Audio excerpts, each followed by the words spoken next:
So, students of class 8, now we will learn chapter 4 agriculture. Agricultural development यानी कृषि का विकास.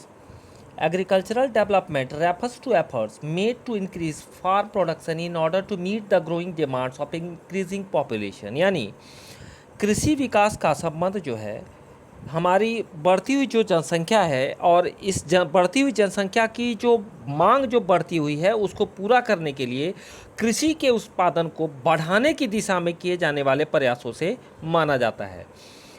This can be achieved in many ways such as increasing the crop area, the number of crop grown, improving irrigation facilities, use of fertilizers and high yielding variety of seeds. और यह जो है कई तरीक़ों से प्राप्त किया जा सकता है. जैसे मान लेते हैं बोए गए जो क्षेत्र हैं उसमें विस्तार करके या बोई जाने वाली जो फसल है उसकी संख्या को बढ़ाकर या सिंचाई सुविधाओं में सुधार करके या उर्वरकों और उच्च उपज देने वाले बीजों के प्रयोग के द्वारा. Mechanisation of agriculture is also another aspect of agricultural development. कृषि का मशीनीकरण भी कृषि के विकास का एक अन्य पहलू माना जाता है. And the ultimate aim of agricultural development is to increase food security. और कृषि के विकास का जो सबसे चरम लक्ष्य माना जाता है वह खाद्य सुरक्षा को बढ़ाना है. Agriculture has developed at different places in different parts of the world. कृषि का विकास विश्व के विभिन्न देश भागों में विभिन्न गतियों से हुआ है.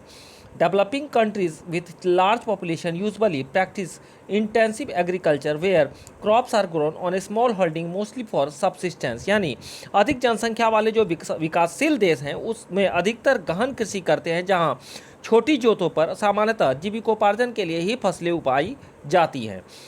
Larger holding are more suitable for commercial agriculture as in USA, Canada and Australia. और बड़ी जोतों में वाणिज्यिक कृषि के लिए अधिक उपयुक्त होती है जैसे संयुक्त राज्य अमेरिका, कनाडा और ऑस्ट्रेलिया में. With the help of two case studies of farms, one from India and the other from the USA, let's understand about agriculture in the developing and developed country. और हम दो farm, एक भारत और दूसरे संयुक्त राज्य अमेरिका की जो वस्तु स्थिति है उसके अध्ययनों की सहायता से विकासशील और विकसित देशों के कृषि के विषय में जान सकते हैं. Next, a farm in India यानी भारत का एक farm. There is a small village Adilabad in Ghazipur district of Uttar Pradesh. Uttar Pradesh के गाजीपुर ज़िले में आदिलाबाद एक छोटा सा गांव है. Munna Lal is a small farmer in this village who has farmland of about 1.5 hectares. Munna Lal इस गांव का एक छोटा किसान है जिसके पास लगभग 1.5 हेक्टेयर का एक फार्म है. His house is in the main village. उसका आवास जो है मुख्य गांव में है. He purchases high yielding varieties of seeds from the market every alternate years. वह अधिक उपज देने वाले बीजों को बाजार से वर्षों में एकांतर पर खरीदता है. The land is fertile and he grows at least 2 crops in a year which are normally wheat और rice and pulses.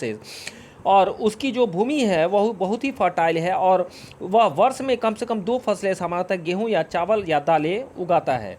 The farmer take advice of his friends and elders as well as government agricultural officers regarding farming practices.